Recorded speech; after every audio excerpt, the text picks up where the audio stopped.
우리 함께 본 말씀은 베드로전서 4장 1절부터 3절의 말씀입니다.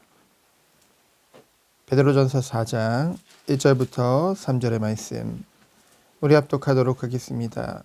그리스도께서 이미 육체의 고난을 받으셨으니 너희도 같은 마음으로 갑옷을 삼으라.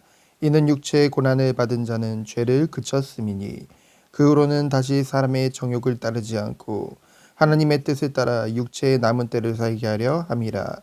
너희가 음란과 정욕과 술 취함과 방탕과 향락과 무법한 우상 숭배를 하며 이방인의 뜻을 따라 행한 것은 지나간 때로 조카도다. 아멘. 하나님께서 우리들을 성도로 부르셨습니다. 성도는 그리스도인이죠. 또한 하나님의 백성이요 하나님의 자녀인 것입니다. 죄인이었던 우리가요, 죄로 인해서 하나님의 진노 아래 전적인 타락 가운데, 부패 가운데, 무능 가운데 있던 우리가 어떻게 존귀한 하나님의 백성이요 자녀가 되어진 걸까요? 전적인 하나님의 은혜인 줄 믿습니다. 하나님이 우리를, 아무 자격 없는 우리들을 그리스도 안에서 택하신 거예요. 그리고 예수 그리스도께서 이 땅에 인간의 몸으로 오셔서 십자가에서 우리 죄를 위해 죽으심으로 우리가 속죄함을 입은 것이죠. 그리고 우리에게 믿음을 은혜로 선물로 주셔서 그 예수님을 믿음으로 하나님의 자녀가 되게 하신 줄 믿습니다. 근데 여기서 끝이 아니죠. 성령으로 우리와 함께 하시며 이 하나님의 이 놀라운 구원의 축복을 우리에게 적용하시는 줄 믿습니다. 그래서 날마다 말씀 안에서 우리가 그리스도 안에서 장성하고 성숙되어지도록 도우신다는 것이죠. 또한 마지막 때에 배교의 시대가 오고 아무리 어려운 시대가 오더라도 우리의 믿음을, 신앙을 지키며 견디고 인내하며 마지막까지 승리할 수 있도록 우리를 도우시는 그러한 완전한 구원의 은혜 가운데 우리 성도가 있는 줄 믿습니다. 특별히 곧 성탄인데요, 얼마나 기쁜 소식이요 감사의 소식입니까? 구원받은 우리에게는 그 누구보다 기쁨이요 영광 돌릴 그날인 것이죠. 오늘 본문 1절에 보면은 그리스도가 이미 육체의 고난을 받으셨다고 하셨습니다. 누구를 위해서 이 모든 육체의 고난을 받으셨나요? 먼저 하나님의 뜻을 이루기 위해 정말 죄인된 우리를 사랑하셔서 죄를 속죄하시기 위해서 그 모든 십자가에서 고통과 고난을 다 당하신 것이죠. 그 육체의 고난을 같은 마음으로 갑옷을 삼으라 하는 것은 무엇입니까? 그리스도 안에서 하나님의 뜻이 이루어졌죠.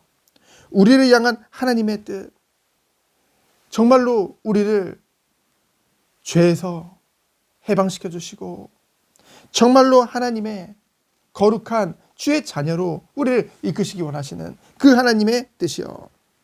그래서 그 예수 그리스도의 그 고난을 생각할 때 우리에게 오는 은혜가 무엇입니까? 죄를 그쳤다고 했죠. 그친다는 것은 제어하다라는 뜻입니다. 정말 그리스도를 생각할 때 그리스도의 그분을 의지함으로 우리는 죄를 제어할 수 있는 줄 믿습니다. 그러면서 뭡니까? 2절에 보면은 다시는 사람의 정욕을 따르지 않고, 사람의 정욕은 무엇을 말합니까? 하나님을 떠난 죄 가운데 빠진 그 사람의 정욕을 말하죠. 타락한 죄의 본성입니다. 정말로 육신이 원하는 대로. 근데 이것이 하나님이 미워하시는 거예요. 하나님을 거부하고 반역하고 죄악된 것들이라는 거죠. 그것을 뭐래요? 다시는 따르지 아니하고 육체의 남은 때를 살게 하심이라.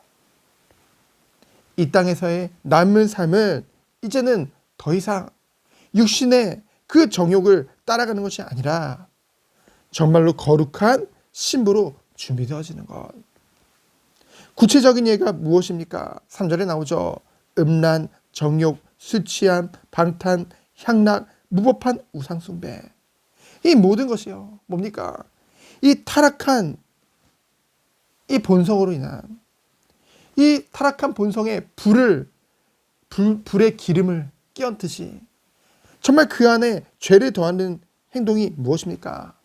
결국은요, 이 구체적인 3절의 예가 결국은 술과 연관된 것이죠. 술 취할 때요, 술 취함은 방탕한 것입니다. 육신의 즐거움과 향락을 추구하는 것이죠. 결국은 그 모든 것이 하나님보다 우선되어지는 것을 뭐라고 합니까? 우상 숭배라고 해요. 이에 대해 뭐라고 결론 내렸습니까? 지나간 때로 족하다는 거죠. 우리는요, 이미 그 가운데 해방받은 거예요. 이미 지나간 것입니다. 이 모든 것들이 얼마나 허무합니까?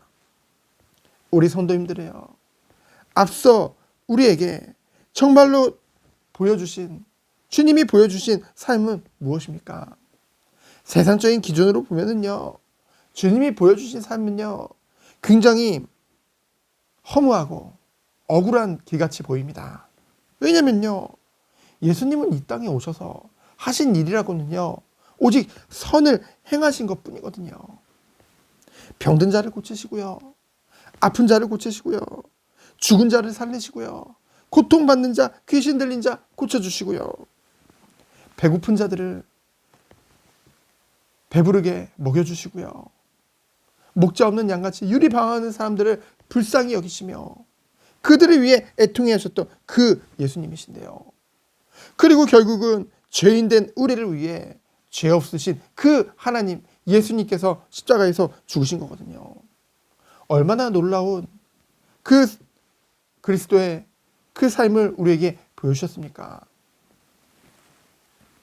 우리 또한 그 길을 가길 원합니다. 쉽지 않은 길이죠. 누구도 찾지 않는 길입니다.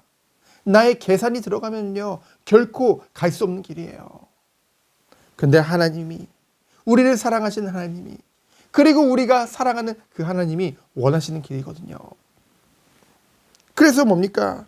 우리는 억지로 또는 억울해하면서 가는 것이 아니라 하나님의 은혜 안에서 기쁨으로 갈 수 있도록 우리에게 날마다 새 은혜와 새 힘을 주시는 줄 믿습니다.